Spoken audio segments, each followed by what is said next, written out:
Okay, I need to tell you about a man who was absolutely, completely, wonderfully obsessed with snowflakes. And I mean obsessed in the best way possible, in the way that I completely understand on a deeply personal level. His name was Doi Toshira, and I hope I didn't butcher that too badly. He lived in Japan in the early 1800s, and he was a feudal lord, meaning the ruler of his own region, which means he was a powerful and respected man with responsibilities and obligations and an entire region of people depending on him. And what he wanted to do more than almost anything else was look at snowflakes under a microscope. So he did.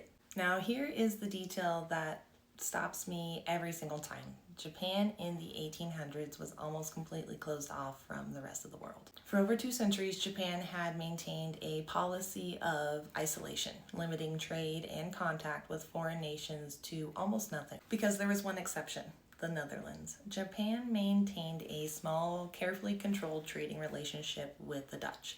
And through that single narrow window to the outside world, this remarkable man did something extraordinary. He specially imported a microscope from the Netherlands, the one country Japan was willing to trade with, specifically so he could study snow crystals.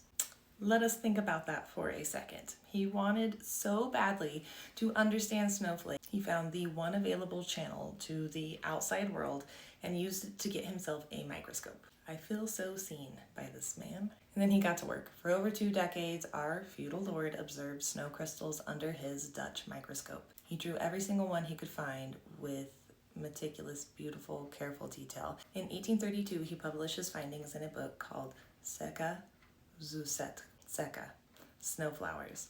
That is what he called them. Not ice crystals, not frozen water, not scientific specimens, snowflowers. And when you see his drawings, you understand immediately why.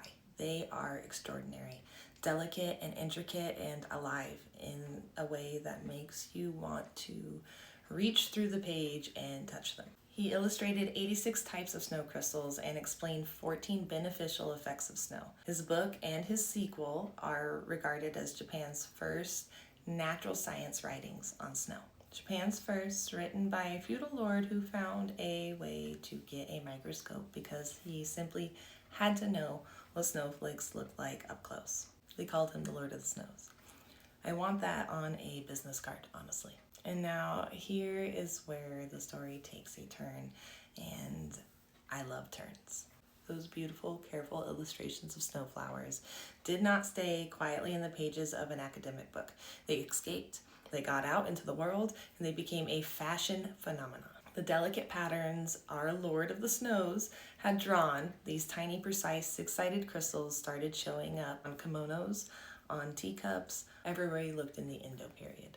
Japan suddenly, there were snowflakes, not because it was winter, not because snow had fallen, but because one man looked at snow crystals under a microscope and had drawn what he saw. And what he saw was so beautiful, the entire culture said, yes, we want that on everything, because of one man and his microscope and his absolute refusal to stop looking at snowflakes. And the most wonderful ending to this whole story, in 1940, a second edition of the book was published with an additional 97 crystal varieties.